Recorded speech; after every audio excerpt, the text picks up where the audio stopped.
ఈ ఊరు ఎప్పుడిచ్చా? నీ పెళ్లి జరగలేదా? మిస్టర్, నన్ను చూసి మీరెవరనుకుంటున్నారు? నేను మీ ఊహాసుందరి ఉషని మాత్రం కాదు.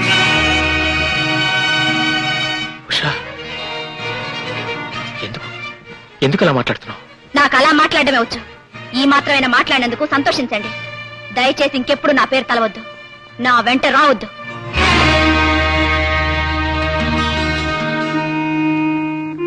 ఎవరా అమ్మాయి? ఉషా అని. మీకు తెలుసా?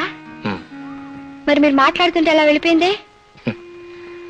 ఈ చీకటిని చూసి ఉషా చికాకు పట్టడంలో ఆశ్చర్యం ఉంటుంది. అంటే ఏంటో నాకు అర్థం కాలేదు. ఇంతకీ ఆవిడ మీకేమవుతుంది? చిన్నతనం నుంచి కలిసిమెలిసి తిరిగాం, ఒకే మనసుగా పెరిగాం. కానీ విధి మమ్మల్ని దూరం చేసింది. Okay, let's go. జస్ట్ నాకు కొంచెం పనుంది, నేను వెళ్ళొస్తాను. మీరు వెళ్ళి మీ పని చూసుకోండి. అలా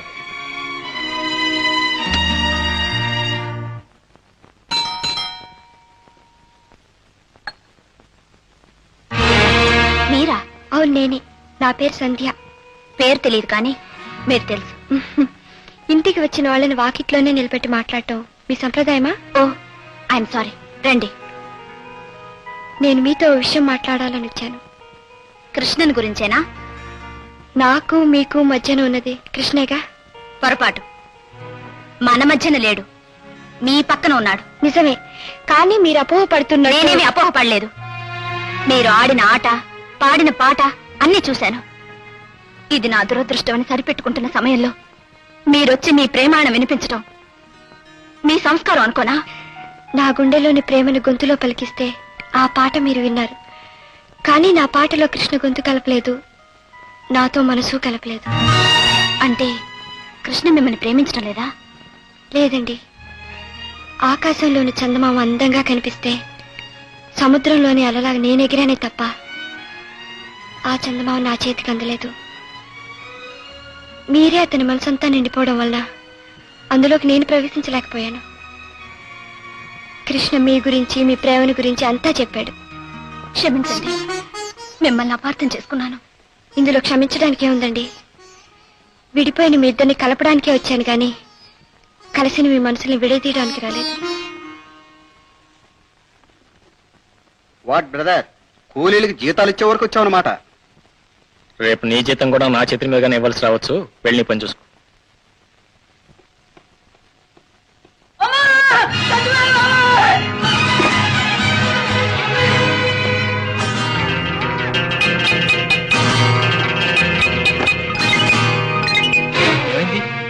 ఏం లేదు బాబు, కాలు జారి కింద పడేసరికి బక్కోడు బేరమన్నాడు. ఇట్లాంటివన్నీ మాకు మామూలే బాబు. మరేం ప్రమాదం లేదు కదా? ఏం లేదు బాబు. సరే అండి, జీతాలు ఇస్తాను.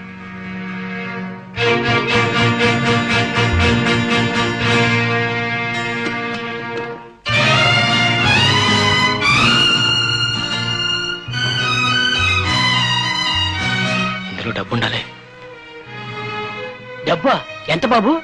30,000. అయ్యో బాబోయ్, అయితే ఎవరో కొట్టేశారనమాట. అయ్యారు వచ్చారు, పదండి రా, పదండి పదండి.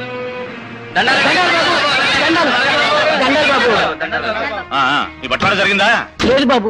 ఏ కృష్ణ గారు తీసుకొచ్చిన డబ్బు ఎవరో ఎత్తుకుపోయారంట. దొంగతనం జరిగిందా? కృష్ణ ఎక్కడ? పైన ఉన్నారు బాబు. వాట్ మిస్ కృష్ణ, డబ్బు దొంగతనం జరిగిందా?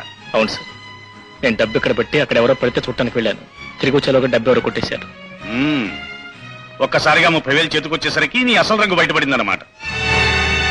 సార్, మీరు నన్ను అనుమానిస్తున్నారా? ఒక దొంగ చేతిలో సొమ్ము మరొక దొంగ కాజేశాడంటే నమ్మటానికి నేను ఫూల్ని కాను. దీనివల్ల 2 పాయింట్లు నాకు అర్థమవుతున్నాయి.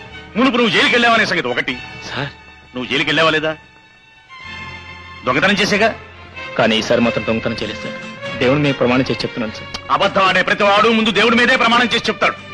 నువ్వు జైలుకి వెళ్ళావనే సంగతి చెప్పకుండా ఇంతవరకు నమ్మకస్తుల్లా నటించి అవకాశం దొరకగానే అవతారం ప్రదర్శించావు, అంతేగా? సార్, మీరు నన్ను అపార్థం చేసుకుంటున్నారు. ఏస్ అపార్థమే చేసుకున్నాను. నిజాయితీ ముసుగులో గతాన్ని దాచిపెట్టి ఇంతకాలం నన్ను మోసగించావని ఇప్పుడు అర్థం చేసుకున్నాను. నువ్వు చేసిన పనికి ఈ క్షణమే నిన్ను అరెస్ట్ చేయించి నా డబ్బు నేను రాబట్టుకోగలను. కానీ నా కూతురు ప్రాణం కాపాడినందుకు కృతజ్ఞతగా ఆ పని చేయలేకపోతున్నాను. లుక్ హియర్, నీకు 24 గంటలు టైం ఇస్తున్నాను. దొంగ నాటకాలు కట్టిపెట్టి మర్యాదగా నా డబ్బు తీసుకొచ్చి నాకు ఇవ్వు, లేదా నీకు మళ్లీ జైలు తప్పదు. అండర్స్టాండ్? 300 రూపాయలతో 300 రూపాయలు ఎలా గెలుచుకోవాలో నేర్తాను.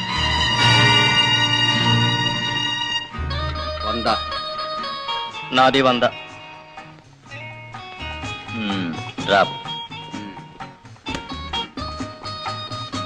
బ్లైండ్ 500. ఏంటి గురు బ్లైండ్ చాలా జోరుగా ఆడుతున్నావు? బ్లైండ్ ఆడటానికి దమ్ములు కావాలి బ్రదర్, దమ్ములు కావాలి. దొంగతనం చేయడానికి కూడా దమ్ములు కావాలి బ్రదర్, దమ్ములు కావాలి.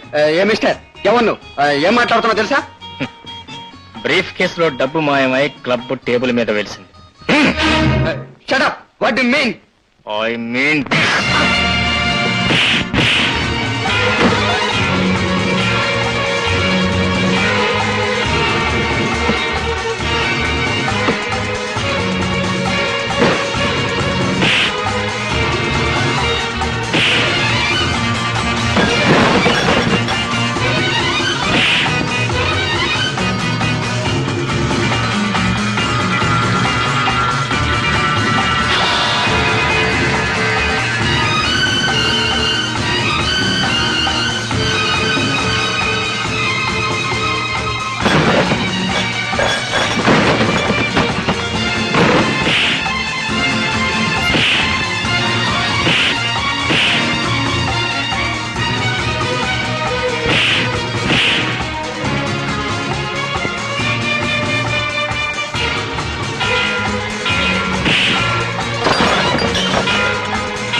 ఇదిగోండి సార్ మీ డబ్బు.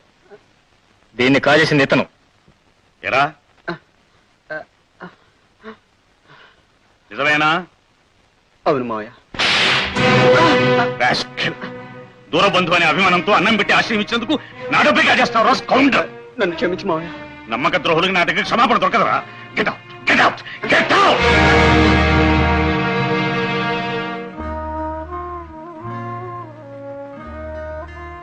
I'm sorry Krishna. It's all right sir. తొందరపడి నిందించాను. దీనివల్ల నాకు 2 పాయింట్లు అర్థమవుతుంది. ఇంత వయసు వచ్చినా నాలో ఇంకా తొందరపాటు తగ్గలేదనేది ఒకటి. ఒకసారి జైలుకి వెళ్ళి వచ్చిన వాడిని జీవితంలో ఇంకెవరూ నమ్మరనే మరొకటి. Take it easy my boy, take it easy. Baby, కృష్ణని అపార్థం చేసుకుని ఏవేవో అని అతను అనవసరంగా బాధ పెట్టానమ్మా. సార్, నా నిజాయితీని నమ్మి మీరు నాకు ఉద్యోగం ఇచ్చారు. దొంగననే నింద నా మీద వేసిన నన్ను మీరు పోలీసులకు అప్పగించకుండా నా నిర్దోషిత్వాన్ని నిరూపించుకునే అవకాశం నాకు కల్పించారు.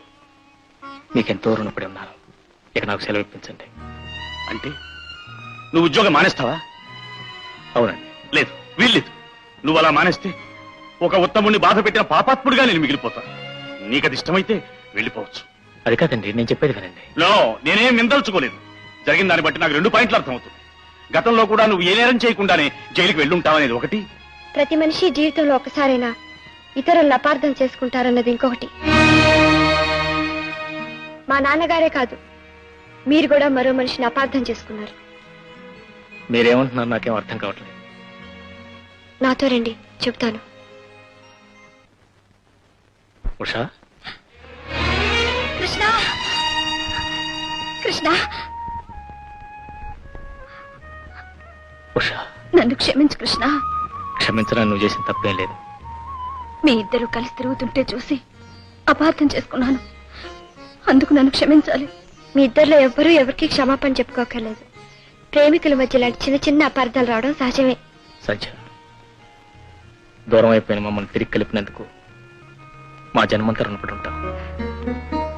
ఆ ఒక్క మాట చాలు, అదే నాకు 10,000. మా నాన్నగారు నాకు సంధ్య అని ఎందుకు పేరు పెట్టారో ఇప్పుడు అర్థమవుతుంది. చీకటి వెలుగుల మధ్య వేలాడే సన్నని తెర ఈ సంధ్య. ఉషస్సు వచ్చేటప్పటికి వెళ్ళిపోవాలిగా. మీ ఇద్దరు కలిసి సుఖంగా ఉన్నారన్న తృప్తితో నా జీవితం అంతా గడిపేయగలను. సెలవు. కృష్ణ, మీ అమ్మ సంగతి తెలిసిందా? ఏమైంది? ఏమవుతుంది, ఇద్దరు కొడుకులుండి కూడా క్వారీలో రాళ్లు మోసుకుని బ్రతుకుతుందని మా నాన్న ఉత్తరం రాశారు. అదేమిటి ఉషా, నేను ప్రతి నెల మన నేటర్ పంపిస్తూనే ఉన్నాను.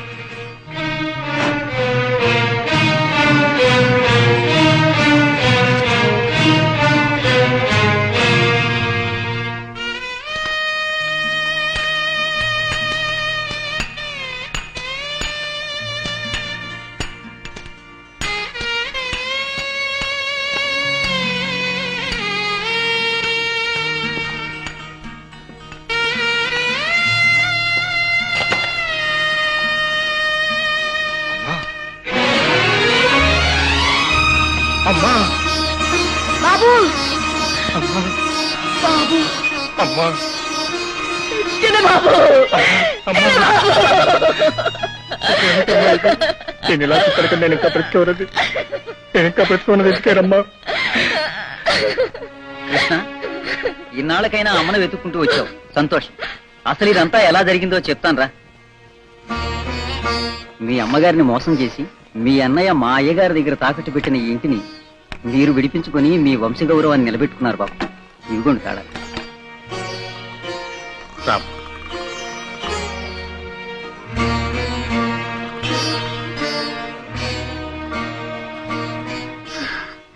బాబు, ఈవేళ నువ్వు చేసిన పనికి మీ నాన్నగారు ఉంటే ఎంత ఆనందించేవారు.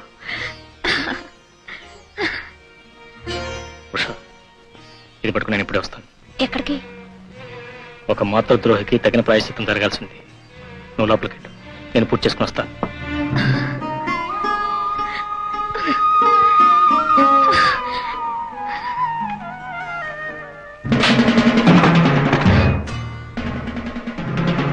నువ్వా తమ్ముడు?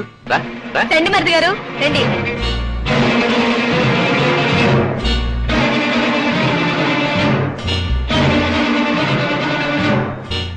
అమ్మ ఎక్కడ? అమ్మ మేము ఎంత చెప్పినా వినిపించుకోకుండా ఇంట్లో చెడిపోయింది తమ్ముడు. అవును కృష్ణ, అప్పటికి మీ అమ్మ ఇక్కడ ఉన్నన్నాళ్ళు మేము పువ్వుల్లో పెట్టి పూజించుకున్నాం. మా అమ్మ మీరు చేసిన పూజలకు తరించింట్లోంచి వెళ్ళిపోయిందో, మీరు పెట్టిన బాధలు భరించలేక ఇంట్లోంచి వెళ్ళిపోయిందో నాకు బాగా తెలుసు. నిజాలు అమ్మ సమక్షంలో నీతోనే చెప్పిస్తాను రా. ఆయన ఎందుకు రావాలి? ఆయన రారు. రాకపోతే పిచ్చి కుక్కను ఇచ్చుకెళ్ళినట్టు ఇచ్చుకెళ్తాను రా. దొంగతనం చేసి ఇంటి పరువు తీసిన చాలక ఏమిటా దబాయింపు? పరువు, ప్రతిష్ట, వాటిని గురించి మాట్లాడే అర్హత కూడా ఉందా మీకు?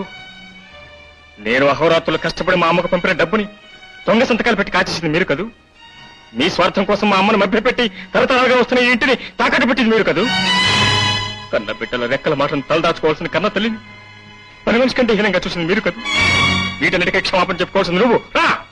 ఏమండి, పోలీసులు పిలవండి. పిలవండి. నువ్వు చేసిన ఈ దొంగ సంతకాల సంగతి కూడా తేలిపోతుంది. రా. ఆగు.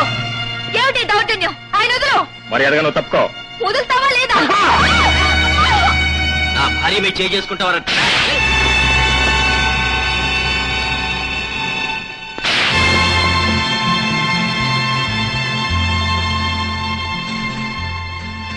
కళ్ళు పొరలు గమ్మేరా.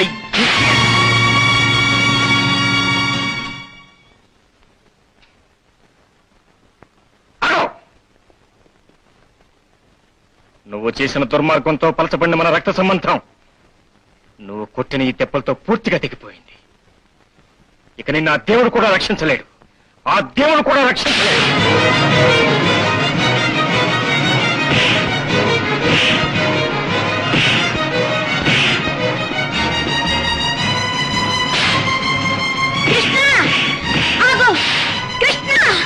లేదమ్మా, వీడిని ఊరికే వదలకూడదు. అబద్ధాల నిన్ను నాకు దూరం చేశాడు. వీడి రక్తం కళ్ళ చూస్తూనే కానీ నా కోపం చల్లారు. నువ్వు తప్పుకోమా. ఇంకో దెబ్బ వాడి మీద పడిందంటే నువ్వు చూసేది వాడి రక్తాన్ని కాదు, నా శవాన్ని.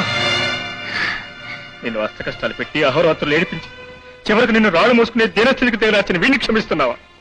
అవునరా, తల్లి హృదయానికి క్షమించడమే కాని తెప్పించడం చేత కాదురా. చూశావన్నయ్య, ఇటువంటి తల్లికి మీరు అన్యాయం చేసి పాపం మూట కట్టుకున్నారు. ఎప్పటికైనా అర్థమైందా? చంద్రం, నిజం చెప్పాలంటే కృష్ణ నిర్దోషి. చెప్పని బాబు, నిజం చెప్పని. అప్పుడు కానీ నా మనసుకు తృప్తి ఉండదు, మీ నాన్నగారు ఆత్మకి శాంతి ఉండదు. మీరందరూ అనుకున్నట్టు వీడు దొంగ కాదు. గత్యంతరం లేని పరిస్థితుల్లో నీ ఉద్యోగం కోసం మీ నాన్నగారు చేసిన దొంగతనాన్ని వీడి నెత్తి మీద వేసుకుని జైలుకు వెళ్ళాడు. ఆ నిజాన్ని మీ నాన్నగారు చనిపోతూ నేల మీద వ్రాశారు. ఈ విషయం మీకు తెలిస్తే ఆయన అసహించుకుని ఆయన ఆత్మకు శాంతి లేకుండా చేస్తారేమోనన్న భయంతో ఇన్నాళ్ళు నా గుండెల్లోనే దాచుకున్నాను. అలాగే వీడు కూడా చేయని నేరానికి శిక్ష అనుభవించాడు. అన్యాయంగా అవమానాల పాలయ్యాడు. కృష్ణ, నిన్న అపార్థం చేసుకున్నందుకు, అమ్మ పట్ల అమానుషంగా ప్రవర్తించినందుకు సిగ్గుపడుతున్నాను. నన్ను క్షమించు తమ్ముడు. క్షమించాల్సింది నేను కాదు, అమ్మ. అడుగు. అమ్మా. చంద్రం, లేనాయనా,